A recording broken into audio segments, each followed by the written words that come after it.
Scene 4, take 2 for Mac Mondays. Slate.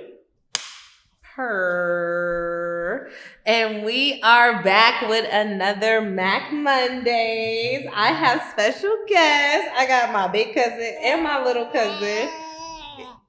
Yeah, he makes his appearance. Do y'all have cousin, best friends? Them is the best type of relationships you could ever have. What you got on me, Ashley? Like, what I have on you? Yeah, like what you got? Years. Childhood, everything. Years. Since you were born. I was here before Yeah, you. she was here before me. That was my big dog, Ashley. Okay, big cousin.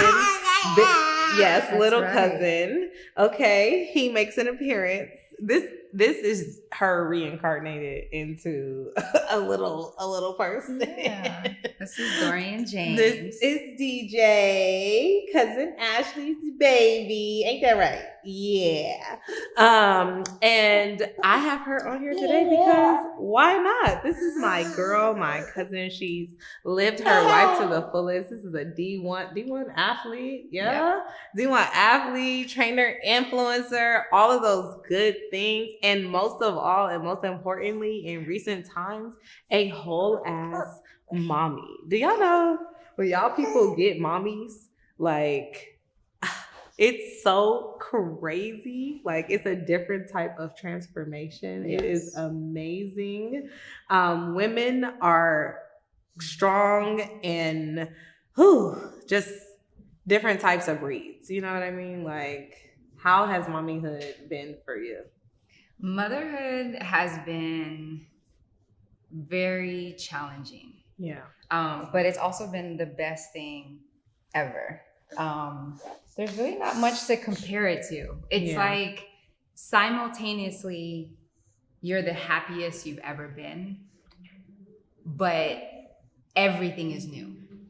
Everything is new. The baby is new, so you get to know the child, and the biggest thing is you get to know yourself. Like, I am not the same person. You can't be. But no one really prepares you for that. Like, they say it, but to know yourself, I knew myself for 35 years, right? Yeah. And I was driven. I was career orientated. I traveled. Mm-hmm. And then all of a sudden I had DJ and I just wanted to be with him. Yeah. And I questioned everything that I thought was important before. Yeah. And I knew that I wanted to be with him every day. Yeah. For as long as I could. Yeah. And I wasn't aware that almost like a midlife crisis was gonna happen. Yeah. And I didn't know how to handle it because every day was new with a child. Mm-hmm. You're healing internally and externally every day. I've never been so vulnerable. Like the first time, eyes. Where's mommy's eyes? Yes. Good job. Good job, Papa. Not being able to walk to the toilet, not being able to wipe yourself. Yeah. Your breasts are hurting, the milk is coming in, you haven't slept. It is crazy. It's different. It feels like maybe what soldiers go through, like with war, yeah. You're under a lot of stress, but you have to stay calm and you're okay. Yes. Your awareness is important, right? Because the life of a child is on it. It is. And so it's mentally it threw me for a loop. Yeah. And it's just one of those things, like, I feel like as by ourselves, like when we're going through everyday life, right? We're wondering like what's going on with us.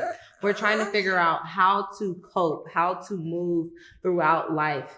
And I think that when you become a mom, which I've just seen just from witnessing your transformation, right? It's just so many things that go into being a mother, right? And just as a person in general. So now you have to live outside of yourself. You have to be the most selfless you've ever been in your life, right? And it's not about you. It's about somebody else, right? But then it's just like so much vulnerability because you have to adjust. You have to make sure that you are not only showing up for yourself, but you're showing up for your child. Like, and that's the most important, is showing up for your child. I mean, for me, it was because of having trauma as a kid. Yeah. That I didn't want to neglect him emotionally, physically, all just because of what I was going through. Yeah. Because it doesn't matter what you're really going through. You need to wake up, you need to show up, you need to be there, you need to be present,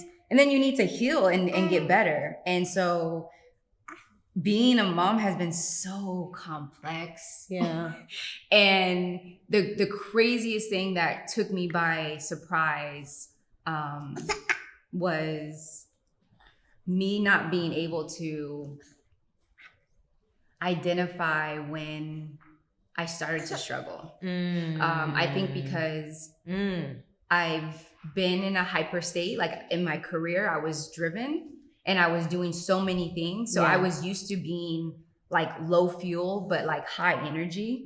I was used to going out and making things work, making it happen, doing things that I knew like this is gonna take me to the next level, right? Is that different though? Sorry. Is that different from being a mom?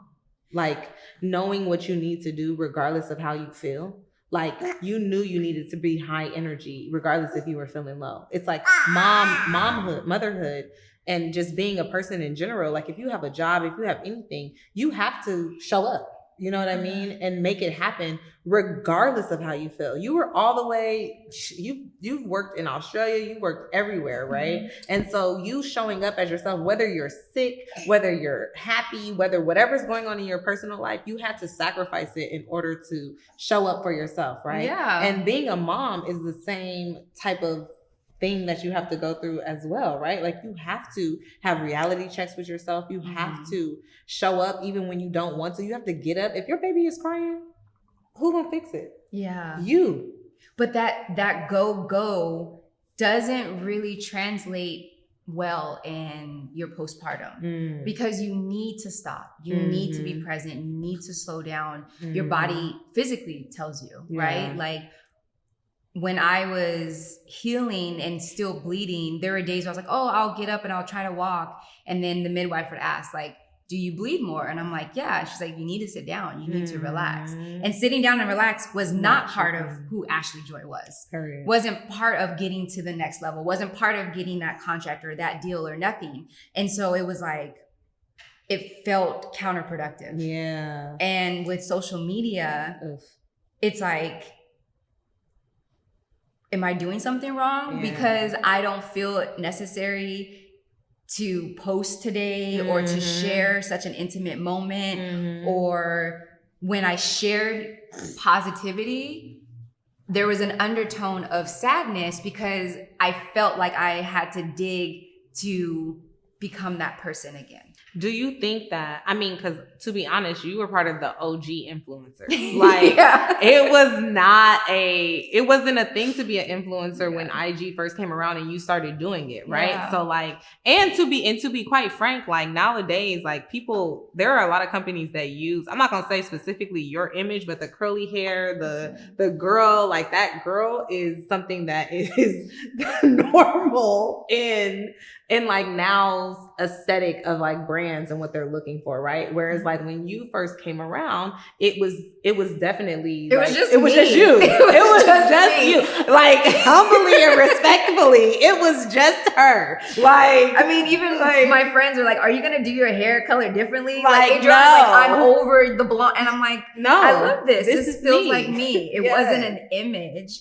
And then what happened is that having him, it honestly, like I worked really hard, but it didn't matter anymore. Yeah. Because all that mattered was I finally became a mom. And that was something that I always wanted to be. And the grind was real when I was single and didn't have a baby because I was living for me. Now that I'm living for my son, waking up at 4:00 in the morning and training other people, or just doing that Getting- usual hustle and bustle was just not the thing. yeah. I feel like, so how do you get comfortable with change? Like, I feel like when you are in your grind and in your season and you're realizing like, dang, my life is changing. Yeah. And so I have to change, and I have to actually risk changing, because what people are used to and your job essentially is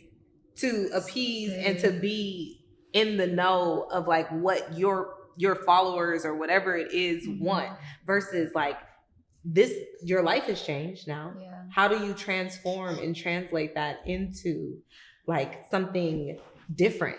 I don't Risk it. Yeah, I'm not 100% there yet. Yeah. And the one thing that I think I did was I didn't go with what everyone else was doing. Mhm. There is a lot of women Mhm. in the fitness area, a lot of trainers, and we all went through a pandemic together. And whether it's because you had a pandemic baby or your relationship blossomed, there's a lot of moms right now. Yeah. Right. And Yeah. there is a standard of, as soon as I give birth, I take a picture, I share this, and then I share the first week, and then I share this, and I'm all of these things. And I'm like, when, where, and how do you have time to do that? Yeah. Because I'm sleeping the max 3 hours at night.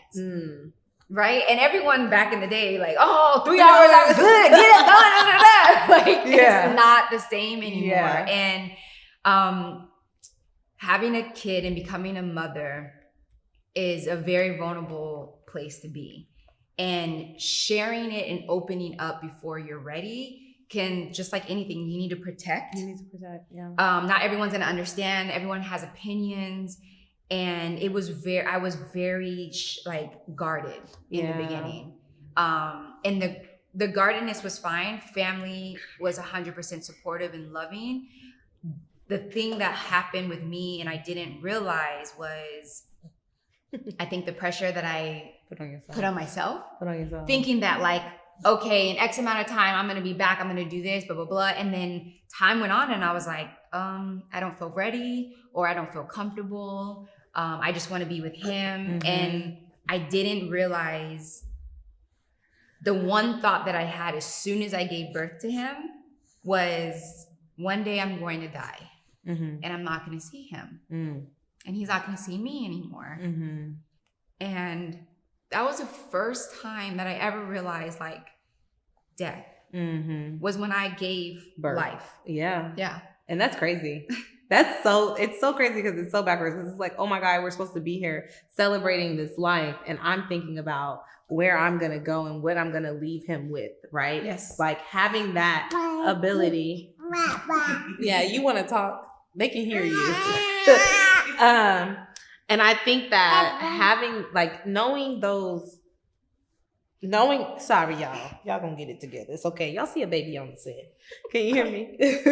I think that knowing that you were not ready, like that's one of those things where I think it's super important, like having those high expectations of yourself and it be unrealistic to actually your circumstance, right? Well, everyone was like, you're gonna be fine.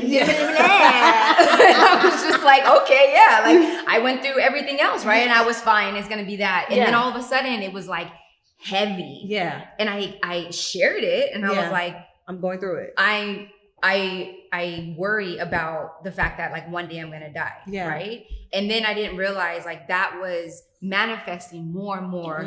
I would like watch him sleep and I would be like, oh my God, now I know why like our grandmothers and our mothers pray so much. I'm looking at him like something could happen to him. Yeah. I can't protect him anymore. Yeah. Like all of these things. And then I was just like, oh, this is too much. And I didn't realize like that was the start of my anxiety.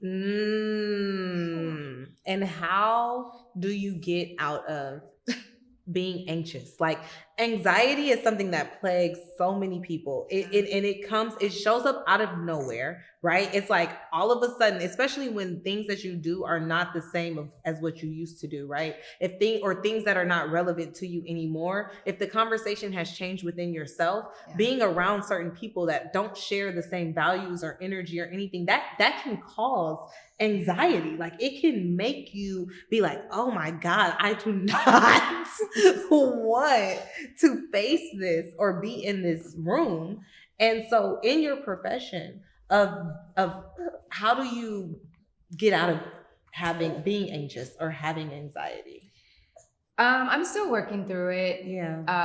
The beauty is now that I am on medication, that the edge is gone. There was if you can think about it, think about the edge of anxiety being like when you're hungry and people asking you questions and you're just like, please, like, I need to, I need to get to this, or you're at a red light, like that. Can you imagine having that edge all the time? No. And that's what I felt while looking at him being like, this is the best thing ever. Yeah. Like, I am happy. I am loved. Huh. Yeah. Are you gonna mess up mommy's lipstick? Yeah. Yeah. And anxiety. I wish that I would have journaled more and been able to express my thoughts without building up and then lashing out, because a lot of it came out in rage. Yeah. And a lot of the rage was viewed as, oh, this is just Ashley. Yeah. Because, yeah. what do you want? Yeah. Hi, Papas. Come here. Are you getting tired? Are you tired? Go. Yeah. Yes. All the mommies know. All the mommies know. And maybe you can grab the yogurt. Oh, yeah. You might be a little hungry. You're okay. This is part of it, okay? Adjusting. Look. Bye-bye. Have fun. With Auntie Trin. The window he loves. The end of the hallway. I wish I would have journaled more. It came out as built up rage, and then it was viewed as not that Ashley was struggling. It was viewed as Ashley was being entitled, or Ashley was being her normal, strong, mind-willed self. And that was very conflicting, because yes, I am strong-willed. Yeah. Yes, I am assertive and aggressive or very straightforward. Yeah. But in this space, what I'm displaying isn't the same. And it's very similar to like a kid in a sense, right? When a kid throws a tantrum, Right. but they're actually tired, Yeah. right? Yeah. And when you get to know your child, you're like, oh, they're no longer.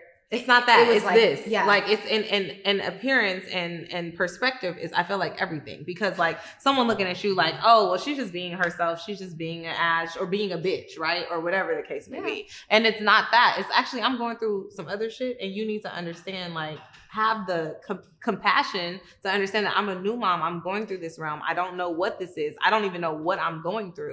Like, you know what I mean? And I've never experienced it. And postpartum, I mean, I have some really close friends that shared, their experience. So I knew it wasn't going to be easy. Yeah. But on a grand, well, I would say the older generation, the people that you actually go to for help, they have no idea, because they weren't allowed to express themselves. Yeah. Men were in this category, and then women were here, and then your mother helped you, but that mother, which is, I would say, like now our grandmother, didn't get help themselves either. Didn't. They just had to push through. And it was a different type of, it was a you different don't type talk of culture. about it. No. You don't say your business. Like, yes. Don't let nobody in. It's and it's something that we've honestly broken. Like, it's one of those things that's like, the best thing is, like, we're the generation of first. Like, we are the internet generation. We are the generations that have actually brought our emotions and our mental health to the forefront. It's May. It's Mental Health Awareness Month. And everyone, y'all need to get help. Y'all need to get help. That was a thing too, because I've always been a big advocate of mental health, right? And I felt like I had a hold of it, of my mental health. And then I had a baby, and then all of a sudden I was spiraling and not knowing resources and all this. But luckily I gave birth at home, all natural, had midwife, and I could reach out to a midwife and say, I'm struggling, like what's going on? Me and my partner are arguing, all of this stuff. I'm not getting sleep. And then I did a support group when DJ was about 13 weeks. Yeah. Right? He's 13 and a half months now, and I'm still trying to get out of it. Yeah. If you can only imagine how deep I was in it at 13 weeks, is like, it's unreal to be here right now and being able to talk about it, because it's the first time I'm openly speaking in detail, you know? And I waited to talk about it because it's such a sensitive topic. And when other people are going through it, I didn't want to trigger them without having a hold of what I was going through, right? It's no different from picking up the phone and going live and ranting, right? Kanye West, right? Yeah, for sure. And you can do it in any way, right? You can do it, and it may help you, but how does that hurt other people? Yeah. Just like mass shootings, all those people who are doing that, they have something else that's underneath, right? But it's a domino effect, and I didn't want to be like, I'm struggling, blah blah blah, all this other stuff, and the other women are like, oh my god, I feel the same way. Or if she's struggling and she can't get help, how can I get help? And all of these things. You were responsible with your platform though, like, and that's another thing that people don't understand. Like, being responsible with your platform is something that is important. You brought up Kanye West. He's like irresponsible sometimes with his platform, but you think about those things, and that's also you being selfless in a way, right? Like, understanding, like, I'm not there yet, so I don't even really want to speak on that because I don't even know how to comprehend that. And that's okay. And respectfully, honestly, and I'm sure like your followers and whoever else has been following you for a long time, whatever the case, been like, why aren't you saying this? Why aren't you saying that?